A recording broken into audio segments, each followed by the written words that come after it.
Hello, future millionaires, and welcome back to the Get Rich Slow podcast. We are your hosts, Adrian Shermer, Rob Delavan, and Lance Johnson. Good morning. Good morning. Good morning, Sarah. Glad to have you here again. Glad to be back. It is episode 3 of 3 with Sarah Vanhoose.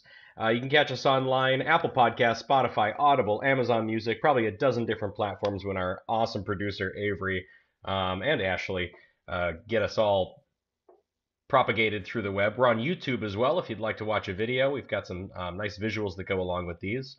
And as I said, today our special guest is Sarah Vanhoose with Journey to Influence.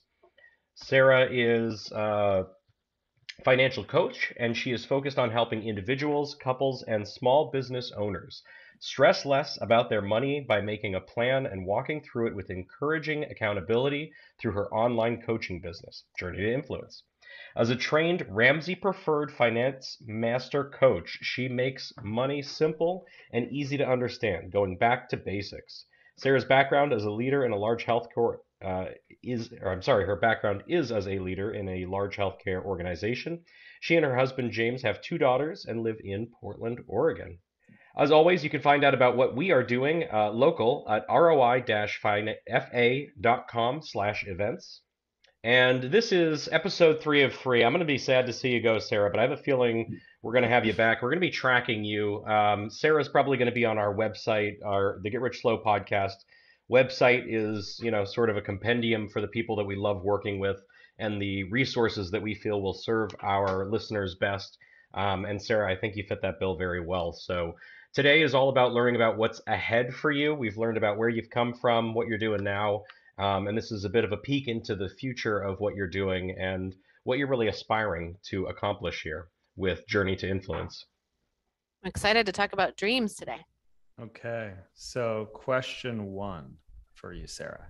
What are your 3 biggest goals right now? Yeah, right now, influence and impact. So widening, right, the net of people that I'm able to influence positively around money management. Again, like dropping the shame, right? Any shame, any fear, any regrets, right? We just don't have time for that. It's time to move forward. So helping more people in that capacity is goal number 1. You ready for goal number 2? Yes. Actually, hold on. So you said widening the reach. Like what would that mean for that influence and that impact for folks? It's making education, right, and support easy to access. So I think we talked about in a previous episode, right? My Friends with Budgets membership, again, like low cost way to get folks access and continue to, widen the social media, right, platforms to be able to put, free content out there again for more people to find a friend in finance in order to help get their questions answered and make the conversation normalized. We need to normalize the money conversation on a regular basis in a wide variety of ways.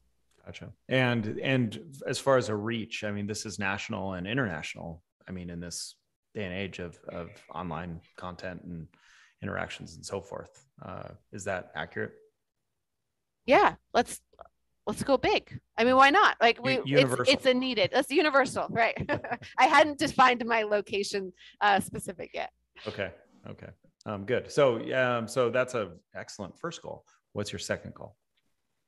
My second goal is to help support more coaches in their business launches. There are a handful of financial coaches out there just like me who love coaching, right? The act, right? Or the art of helping people through challenges and getting them to the other side. But they struggle with the launch of the actual business component side of it. So I want to show others how I've been able to do it so that they can go have flourishing practices of their own. Interesting. Okay. That's some serious leverage. Yeah. Like, again, like it just doubles down on the whole influence, right?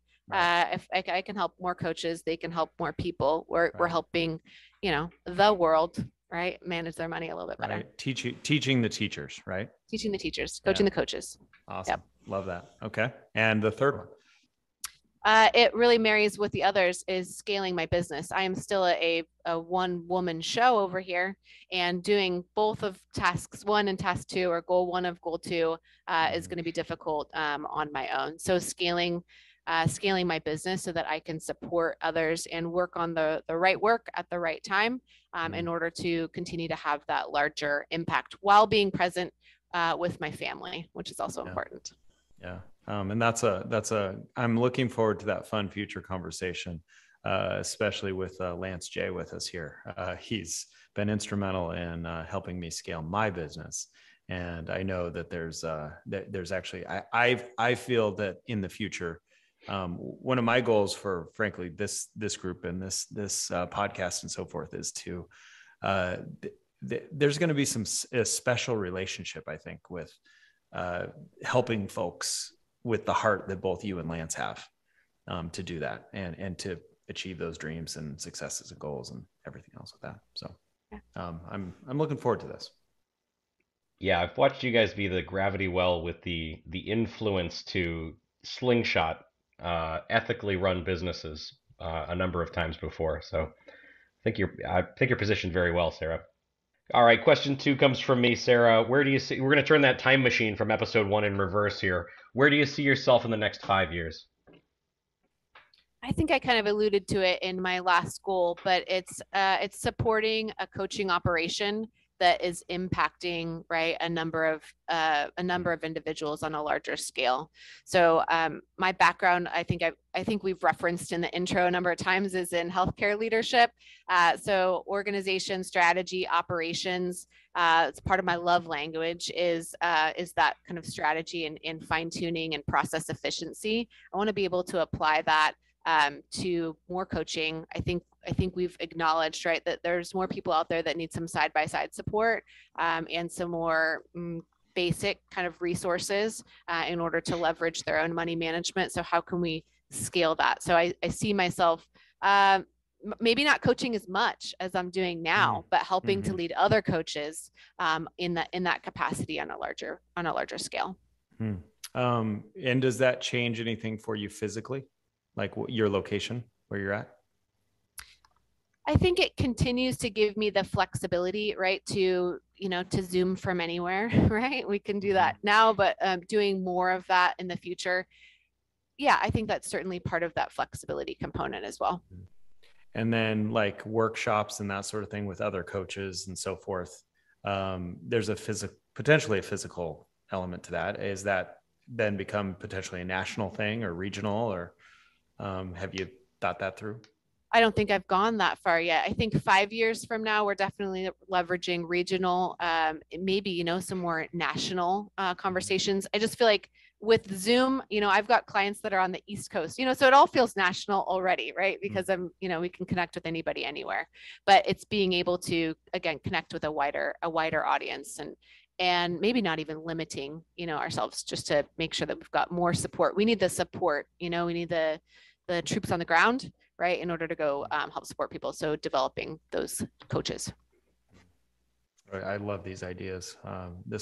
It actually goes back to my comments on the previous question. Is there's some serious scaling to do, and I'm really interested in where this you and Lance have a lot of common points here. Question 3, Sarah, who should we be looking to connect you with going forward over the next 5 years?